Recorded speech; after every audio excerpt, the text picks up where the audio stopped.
the congressman from the 11th Congressional District in the United States Congress. He is Lloyd Smucker, and he's with us here on WSBA. Good morning, Congressman. How are you? Good morning, Gary. Doing well. Thanks for having me. Always an honor to have you aboard this morning. I want to talk with you a little bit this morning about a couple of things, and maybe you can get your comments on impeachment so far.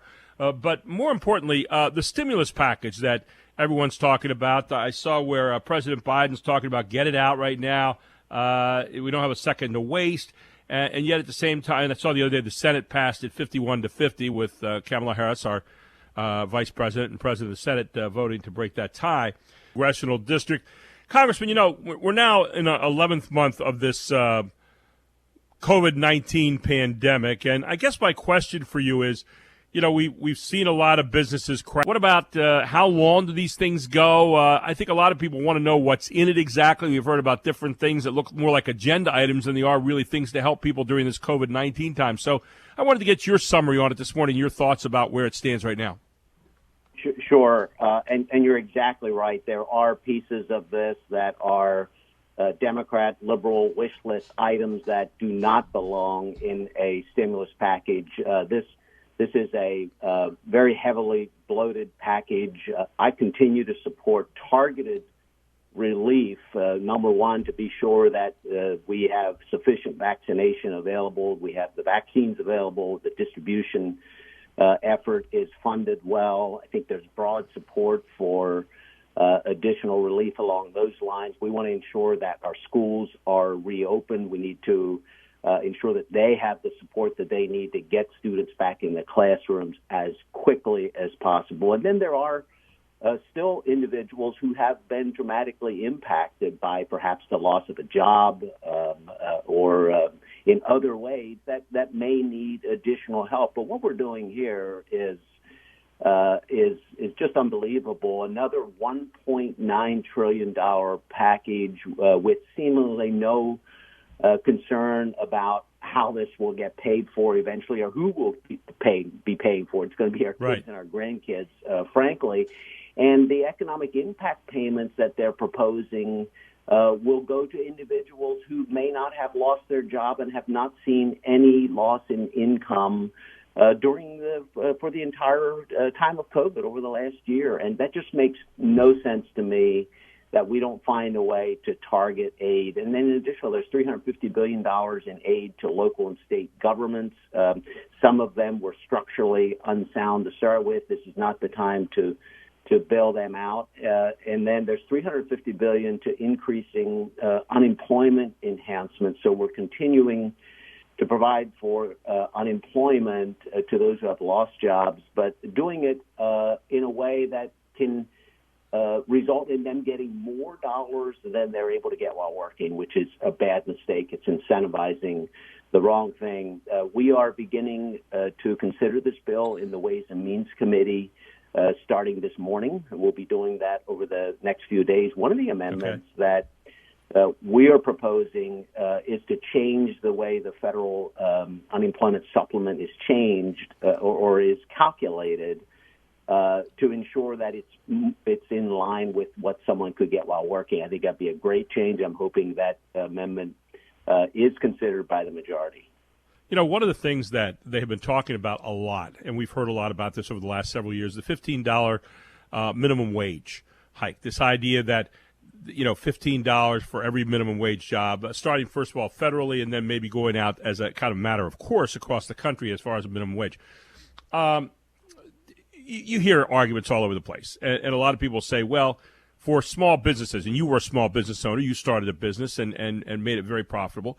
Other people, small business owners, we've seen them take a bath over this last 11 months because of the COVID-19 pandemic. Maybe the big companies could absorb some of this at $15 minimum wage. And again, you can philosophically say, is the $15 minimum wage, or is any minimum wage, designed to support a family living off that minimum wage forever in terms of their working life, or was it designed as a starting point for people 18 to 25 to move on? Have we somehow morphed into something else over the years because of, you know, immigration or Americans don't want to do those kind of jobs kind of attitude? So I guess what I'm asking you is, number one, is it there to be a permanent kind of amount to support a family? And number two, Does it really? There are people out there who are pushing this. It doesn't hurt the small business guy, but yet, if the small business guy gets another amount of money that he is forced to pay someone, and then you are forced to drop people, aren't you dropping the very people that you're now bringing in on minimum wage? Your thoughts about that particular concept? Sure. Well, listen, we all want to ensure that every individual in the country has access to living their own American dream, has access to a great paying job. I was so proud of, prior to the pandemic, some of the policies we were able to put in place. For the first time, we saw major increases in family income across the country, and we saw the lowest unemployment rate ever. Those are statistics to be really proud of. And here is a case where the unintended consequences of what I think is an attempt to do some good can be really damaging. And the Democrats should look at CBO's report. This is the Congressional Budget Office, which is a nonpartisan organization that provides information and background in regards to specific policy changes. Just last week, they said this 107% increase, by the way, in minimum wage would result in 1.4 million lost jobs around the country and would increase prices for families and consumers. Now, why would Congress want to do that at a time when, number one, Americans are desperate to get back to work, and number two, are concerned about rising costs? So, the fact of the matter is these minimum wage jobs, beginning jobs. I have 3 kids. All of them were employed whether in high school and in college. These are jobs that they were taking, by the way, beyond minimum wage, because the market has moved the price up regardless of what the federal government says. But these are jobs that are the first step to other jobs and other careers. These are not intended. These kind of jobs are not intended to be career level jobs where someone would be in that position for their entire career. It's a way to get folks. And the thing that the thing that I have a question about there is that doesn't it hurt the idea of being an independent person in our country and reaching for the opportunities that are out there ahead? Does it not kind of make you, I don't know, lethargic in terms of saying, hey, you're going to stick on this kind of job and thus become more dependent on, let's say, the government in the long run? Or am I thinking the wrong way there? About 30 seconds left in this segment. One of the best indicators of success in a career is whether someone has had the opportunity to work during high school. Imagine if those jobs are gone. A lot of those jobs will be gone if we require companies to pay $15 minimum wage, and that would be a bad mistake for high school students and others who are entering the workforce through these jobs. Coming back to what you mentioned a little bit ago about $1.9 trillion, have we gotten it's kind of just worthless? We just throw it, and it's not necessarily targeted anywhere right now except to try to hit or miss, throw it against the wall, and see if it works. What are your thoughts about that? Well, I agree with that, and that's why I'm opposed to elements of this almost $2 trillion package. We need to be much more targeted. One of the programs that was very, very effective in helping sustain and keep businesses, particularly small businesses, alive was the Paycheck Protection Program, and I was very supportive of that program. But even that, I wished had a little better targeting from the beginning. I did understand the need to drive those dollars out as quickly as possible to help businesses who have been impacted dramatically. We did, on the second round of that, provide some additional sort of triggers, if you will, of the amount of revenue that needed to be lost for, there's a criteria for participating in the second round, which I think was good. But yes, I guess maybe part of any program like this, when it's done so quickly, there will be some waste, but certainly we've now had time to come back, understand who is being impacted by this, and can target things much better than what is currently being proposed. We're talking with Congressman Lloyd Smucker this morning here on WSBA.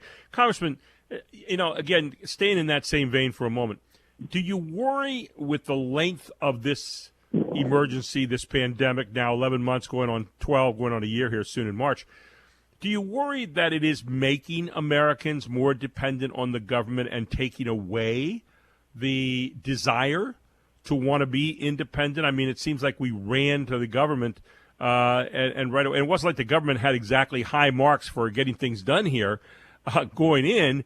And so where do we go when we had this done? We run to the government. It's like running to Oz, as I've used that metaphor many times, and seeing what the wizard had to say.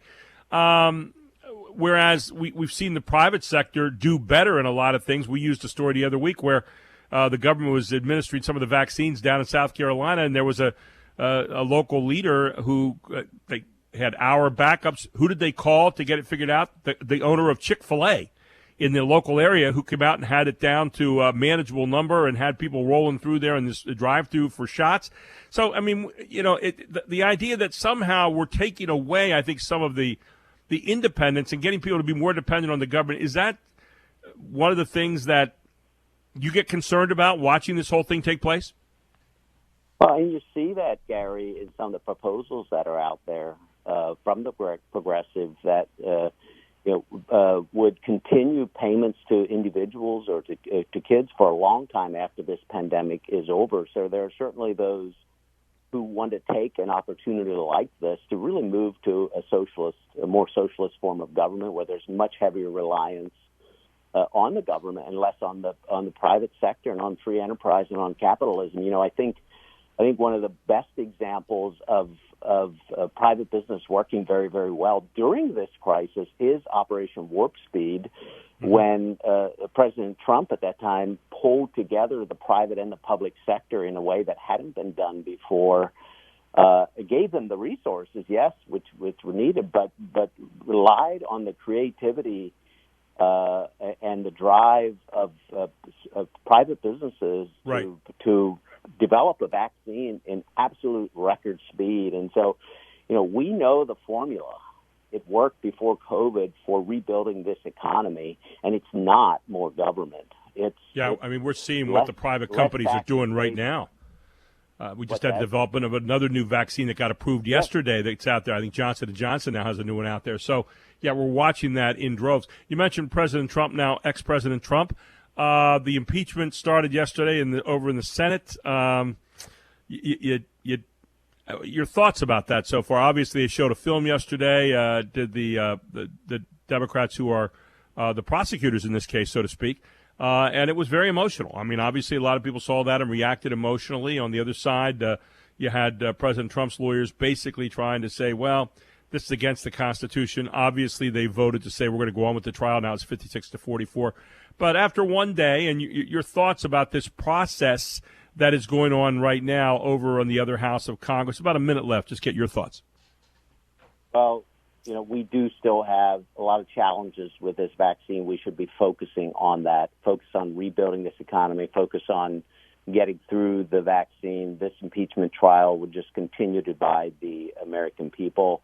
I will say that Representative Raskin did a great job. The video was terrible to watch, and you know, all of us have condemned the violence.